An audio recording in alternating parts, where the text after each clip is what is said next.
part 2 of the 3-in-1 build. As you can see, it has progressed a lot further than you can imagine. I've got some roofs to show you in a sec and go through some explaining. Right, as you said, 3 buildings. Firstly, I've painted in all the first floor edges. Quite often the buildings we're referring to, the Normandy buildings, have a plaster detail around each floor, gives a nice little border banding to them. So that's those. I've then also painted in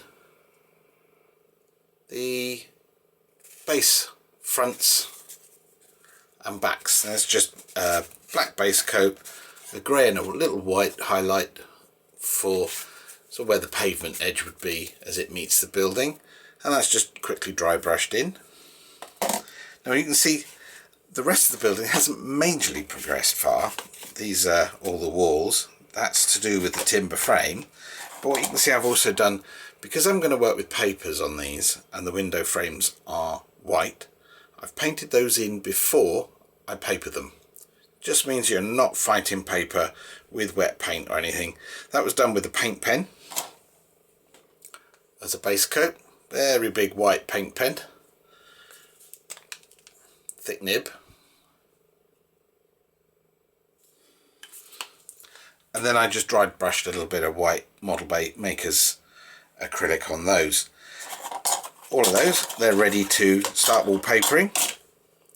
Then we have the timber frame building. So what I've actually done on the timber frame building is I've base coated with an artist acrylic. Quite simply.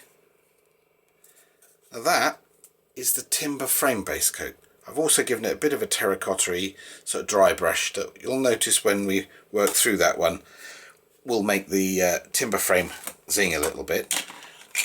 All the frames there. And that's the same wall as the gable end, and these are the fronts and backs. This wall is going to be papered stone for that one. Each building has a history to them, so I quite often like just changing the building a little here and there. So, roofs. These are the same, or standard roof.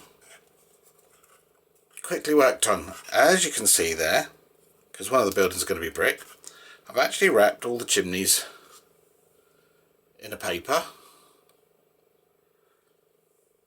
Slate for the roofs. Ridge tile. Now these have all been spray mounted on. That's the spray glue.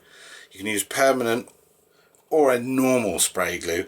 I spray the MDF and the paper. It glues it down much more firm. See there.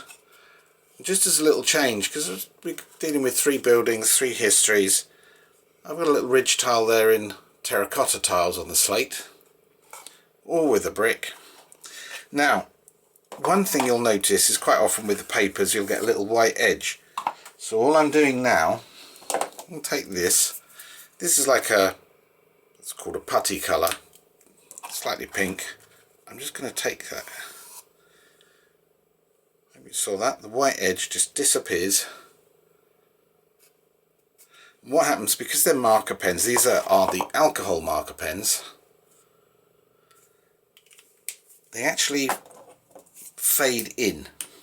And what I've actually done here is I've worked on the edges of the slates too, just to hide the white. It's just by dragging the nib along the edges.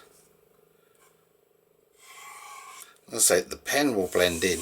You can even get a marker blender pen, which is clear, and that allows you to feather those edges even more if you wish.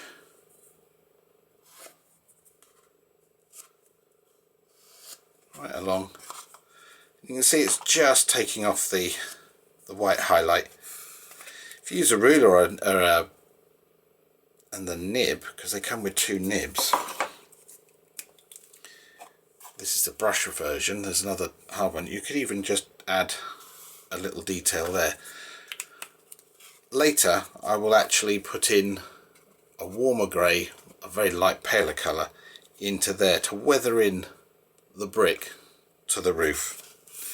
So next phase, I'm going to wrap the other buildings in the brick, the plaster and the stone and show you that, and then I will move on to the timber frame and getting that prepped.